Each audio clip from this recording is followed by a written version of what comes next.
Los ingenieros e ingenieras de caminos, canales y puertos de Santa Cruz de Tenerife exigen una solución para la conexión marítima con las Islas Verdes, es decir, con La Palma, La Gomera y El Hierro. Desde el colegio oficial ponen el ejemplo de lo ocurrido en Semana Santa, dicen, con graves problemas de tráfico en el puerto de los Cristianos, en el sur de Tenerife. Saludamos ya a Luis Gutiérrez, que es vocal de la Junta Rectora y presidente del Comité de Movilidad de la demarcación del colegio en Santa Cruz de Tenerife. Hola, buenos días. ¿Qué tal? Buenos días. Bueno, ¿cuál es el problema con esa conexión marítima con las Islas Verdes? ¿Qué pasa en el puerto de los Cristianos? Bueno, en primer lugar, quería hacer una pequeña puntualización. No le exigimos al Gobierno de Canarias, simplemente le recomendamos y nos ponemos a disposición, como siempre ha hecho el colegio. Sobre la pregunta en concreto, ¿qué le pasa al puerto de los Cristianos? No es tanto qué le pasa al puerto, sino qué le pasa a las vías de conexión con la autopista. El puerto se ve, o el tráfico que genera el puerto es bastante poco en relación al que existe en el día a día en esas vías, que ya están casi al borde del colapso. Cuando añadimos los vehículos que de manera puntual desembarcan de las líneas que unen con La Gomera a La Palma, el problema se agrava. ¿Qué es lo que proponemos? Pues estudiar soluciones de movilidad y de inversión en infraestructuras para intentar resolverlo. Ustedes han presentado, creo, 4 propuestas para solventar este problema. ¿Cuáles son esas propuestas? Bueno, las propuestas pasarían, en primer lugar, por determinar cuál sería el punto idóneo para poder establecer el puerto, ¿no? Una de las alternativas que se proponen es la construcción de un puerto en Fuensalía. No coincidimos con el diseño que se está manejando por parte del Gobierno de Canarias, pero bueno, sí con el emplazamiento, ¿no? Que sería en Fuensalía. Con eso ya desaparecería el problema generado por el tráfico en los Cristianos. No desaparecería el problema de tráfico de la avenida Chayofita y del enlace de la autopista, porque ese no depende del puerto. Y por otro lado, si el puerto de los Cristianos proponemos que, como alternativa, que se adecúe a los tráficos marítimos que se demandan, implicaría, a su vez, tener que arreglar esa conexión con la autopista pues, para resolver el problema de tráfico existente. ¿En qué nos podríamos centrar? Pues nos podríamos centrar en darle continuidad a lo que son las vías hasta la conexión con la autopista. Me refiero a la avenida Chayofita, evitar tener que entrar en esa rotonda que está prácticamente al borde del colapso, y arreglar el enlace de la TF1 para poder salir a la autopista de una manera cómoda y segura. Estamos hablando de una zona en la que a diario, mejor dicho, se mueven cerca de 40.000 vehículos. El aporte que hace un desembarco de una línea férrea son 300 vehículos. No es significativo con el volumen de tráfico que hay. El problema es endémico. Existe un problema de casi nivel máximo de capacidad de esas vías.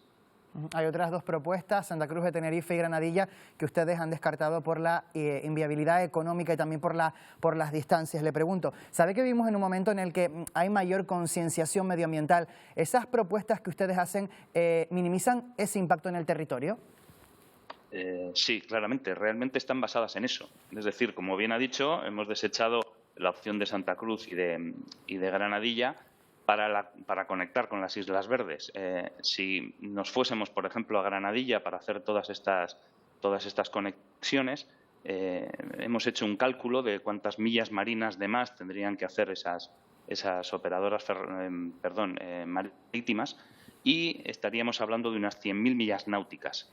Eso es una auténtica barbaridad en sobrecostes de explotación y en contaminación. Además de que sería desincentivador para cualquier usuario que tenía que invertir mucho más tiempo para irse más lejos, ¿no? Por eso se desechó Granadilla y Santa Cruz. No podemos hacer a los barcos navegar mucho más contra las corrientes más predominantes y los vientos predominantes. Nos quedan como alternativas, como dije antes, ampliar los Cristianos o construir Fuensalía con un diseño adecuado a las necesidades.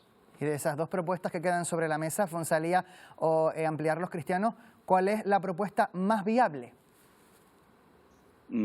Ambas son viables técnicamente, porque más o menos tendríamos que hacer una inversión similar. En los Cristianos hay que ampliar la protección del dique y ampliar lo que es la superficie de muelle. Ahora mismo está, iba a decir muy al límite, yo creo que ya está sobrepasado, ciertos barcos incluso no caben en el muelle, ¿no? Entonces habría que hacer una inversión en infraestructura costera.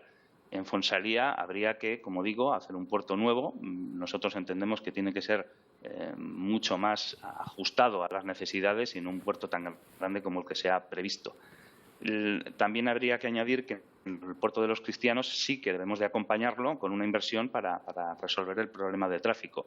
Aunque, sinceramente, aunque no se haga la ampliación del puerto de los Cristianos y por lo que sea se toma por alternativa irse a Fonsalía, es imprescindible invertir en las vías de acceso a la autopista en los Cristianos porque están al borde del colapso. Como digo, el puerto no es el problema o el tráfico generado por el puerto, ¿no? Estamos hablando de intensidades de 40.000 vehículos. Para hacer una comparativa con esos números, en la península se construyen autopistas. Y aquí estamos hablando del acceso desde un núcleo urbano a un enlace, ¿no? Entonces, el problema ya existe y se debería de invertir en arreglar esa infraestructura viaria. Esas propuestas ustedes las presentaron, creo, al Gobierno de Canarias, que se comprometió a solicitar un informe a la AIREF, a las dos universidades públicas canarias y a los técnicos del Ejecutivo. ¿Hay ya informe? No tenemos conocimiento de que haya informe. Se les presentó el estudio que acabamos de esbozar, que hemos comentado ahora mismo, con las propuestas, las alternativas, la problemática y cómo se podría enfocar la solución. El Gobierno de Canarias quedó en confirmarlo o repetir ese estudio con las universidades, como bien dice, pero no tenemos conocimiento de que se haya terminado y desconocemos sus conclusiones. ¿Y por qué creen ustedes que hasta el momento por lo menos no tienen constancia de los resultados de ese informe, si es que existe? No lo sé, quizás no lo han terminado y esa es supongo que sea la razón. Nosotros, insisto, nos volvemos a poner a disposición del Gobierno de Canarias y de cualquier otra administración y poner al servicio de la sociedad y de las administraciones el conocimiento que nuestros profesionales tienen sobre estas materias, tanto de puertos como de tráfico, para intentar aportar nuestro granito de arena a la solución. Pues Luis Gutiérrez, de la demarcación del Colegio Oficial de Ingenieros de Caminos, Puertos y Canales de Santa Cruz de Tenerife, muchísimas gracias por dedicarnos unos minutos esta mañana. Muy buenos días. Muchísimas gracias a ustedes. Buenos días.